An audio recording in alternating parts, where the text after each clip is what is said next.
You've got to ask yourself, what do I want out of life? What do you want out of life? What do you want out of a job? What do you want out of a career? What do you want out of a relationship? What do you want? What gives you your life? How will you know when you got it? What will make you happy? You need to know. You need to start asking yourself some questions. What do I really, really, truly want?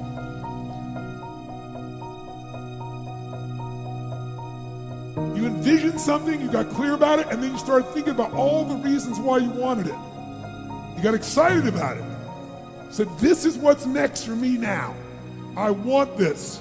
You may have dreamed about it, thought about it, talked about it. But when you focus on something continuously, something magical happens. You get insights, don't you? You overhear a conversation, and you hear something you wouldn't have heard if you didn't have that outcome or goal that you wanted so badly. If you have a specific skill set or talent that just immediately propels you to the top, yeah, you want to follow that. When you find something you're good at, go for it. And I also always say it's not about passion.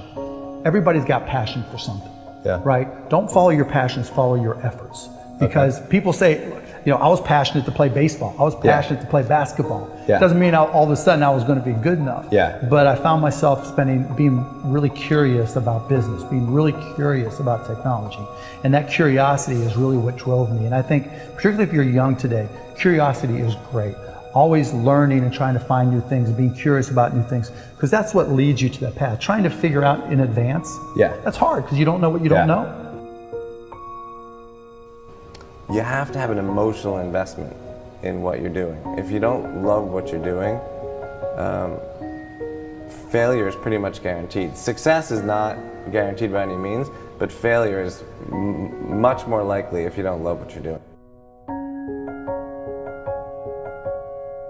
Your life would feel better and richer if you had a goal, you chased that goal, you accomplished some things, you would get this boost of confidence, you'd get this boost of self-esteem, like whatever it is that you're into doing. Maybe you're into drawing comic books, maybe you're into making pottery or sculptures, but find whatever the that is and pursue that instead of doing nothing. Now is the time to take risk. You don't have kids. As you get older, your obligations increase. And once you have a family, you start taking risks not just for yourself, but for your family as well. It gets much harder to do things that might not work out. So now is the time to do that before you have those obligations. So I would encourage you to take risks now, do something bold. If you want to control your own destiny, you work for yourself. That's how it works. I'm trying to inspire those of you who are on the tipping point. Take the chance, you're young. Go for it. There's nothing better than being able to wake up in the morning 10 years or 20 years from now and do whatever you like. So you want to work on yourself. You want to read books that inspire you and motivate you. You want to listen to tapes over and over and over again. And I suggest that you listen to tapes when you first get up in the morning. You want to control the spirit of your day. When you first wake up in the morning, your mind is operating at 10.5 wave cycles per second. That's when the subconscious mind is most impressionable. Whatever you hear in the first 20 minutes when you wake up, that will affect the spirit of your day. You want to make your dream come true, you got to stay focused. Some people rather get even than get ahead. Stay focused on where you want to go. The one commodity that is most valuable on this earth is time. Time to love, time to live. From the moment the human body is born, it begins dying. I don't think you quite caught that. Let me say it again. From the moment the human body is born, it begins dying. Some happen faster, some happen slower. Some of us help them go faster, and some of them prevent it from happening sooner than later. How many seconds, how many minutes do we waste every day doing things that are nowhere near the goals and aspirations and passions that we have inside? How many times do you go through the course of a day and realize did I do anything I set out to do today? Write down those goals each and every day.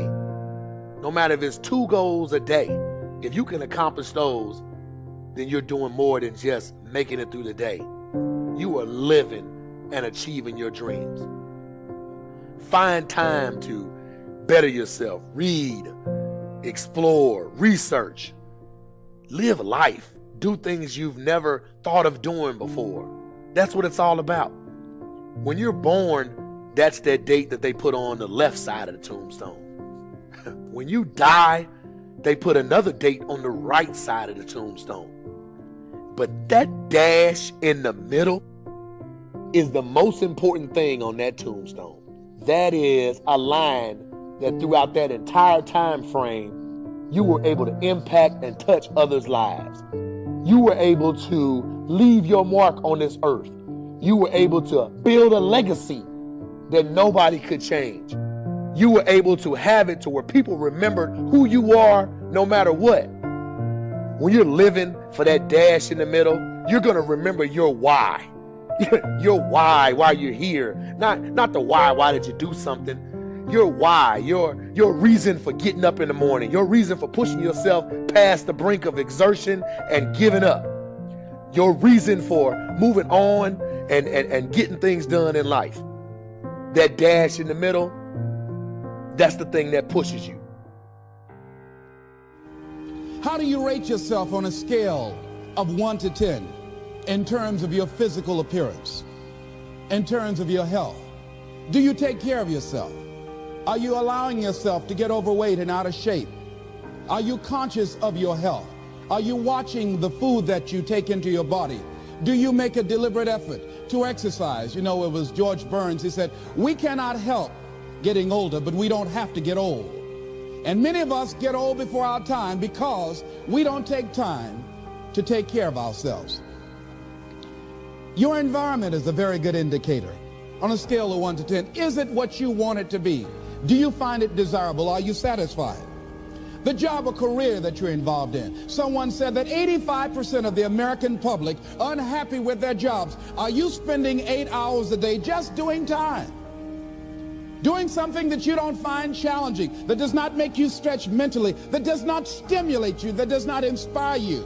Something that you don't find a sense of fulfillment in it. If you're doing that day in and day out, it has to affect how you feel about yourself, your level of motivation.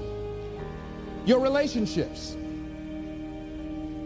What kind of impact is it having on your life? Is it nourishing or is it a toxic relationship?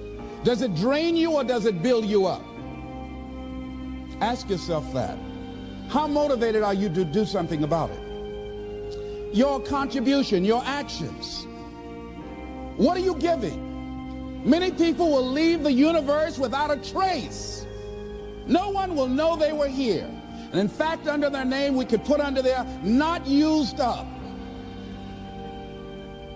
Will anybody know that you came this way? What contribution are you giving? What will you leave? What will be different because you came this way?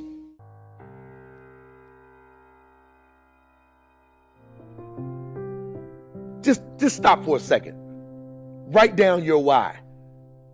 What are you doing this for in life? If your why doesn't make you cry, then that's not your why. Again, if your why doesn't make you cry, then that's not your why. Your why should be something so big that it moves your family tree. Your why should be something so big that it changes the whole outlook on how things are with you and your home, your family, your religion, your purpose. Think about your passion. Think about your opportunities. And that's how you find your purpose. OPP. When that why meets up with your passion, your opportunity, your purpose, then you'll find out. The most important day in your life is the day you remember why you were born.